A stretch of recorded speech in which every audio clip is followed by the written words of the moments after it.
காசா துயரம், கிறிஸ்துமஸ் ரத்து, ஜோர்டான் கிறிஸ்தவ திருச்சபைகள் அறிவிப்பு.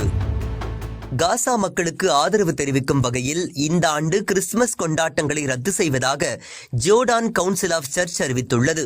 இந்த அமைப்பு வெளியிட்டுள்ள அறிக்கையில், பாலஸ்தீனியர்களுக்கு ஆதரவு தெரிவிக்கும் வகையில் இந்த ஆண்டு கிறிஸ்துமஸ் கொண்டாட்டங்கள் ரத்து செய்யப்படுகின்றன. கிறிஸ்துமஸ் மரம் வைப்பது, வண்ண விளக்கு அலங்காரங்கள் உள்ளிட்ட பல்வேறு கொண்டாட்டங்களை கிறிஸ்தவர்கள் தவிர்க்க வேண்டும். பிரார்த்தனைகளில் கவனம் செலுத்துவோம் என்று தெரிவிக்கப்பட்டுள்ளது. முன்னதாக இயேசுநாதரின் பிறப்பிடமாக நம்பப்படும் பெத்லகேம் நிர்வாகமும் இதுபோன்ற அறிவிப்பை வெளியிட்டிருந்தது. ஜெருசலேமிற்கு அடுத்தபடியாக கிறிஸ்தவர்களின் மிக முக்கிய புனித தலங்கள் ஜோர்டானில் உள்ளன. பைபிளில் குறிப்பிடப்பட்டுள்ள பல சம்பவங்கள் ஜோர்டானில் நிகழ்ந்ததாக நம்பப்படுகிறது.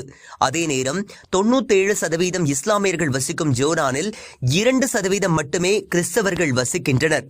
எனினும் இஸ்லாமியர்களுக்கு வழங்கப்படும் முழு மத சுதந்திரம் கிறிஸ்தவர்களுக்கும் வழங்கப்படுகிறது. பிற மத சிறுபான்மையினர்களுக்கு அந்த சுதந்திரங்கள் கிடைப்பதில்லை. மேலும் ஜோர்டான் அரசியலில் கிறிஸ்தவர்களுக்கு அதிக முக்கியத்துவம் வழங்கப்படுகிறது. 2% உள்ள கிறிஸ்தவர்கள் சுமார் 9% பதவிகளில் உள்ளனர்.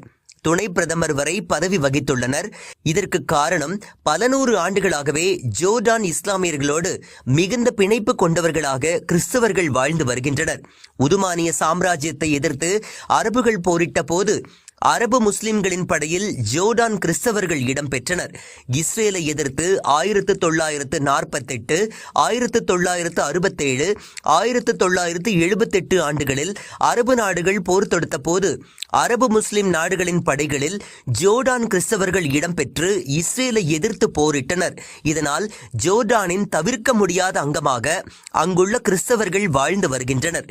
தற்போது காசா விவகாரத்திலும் ஜோர்டான் கிறிஸ்தவர்கள் இஸ்லாமியர்கள் மீதான தங்கள் அன்பை வெளிப்படுத்தியுள்ளனர்.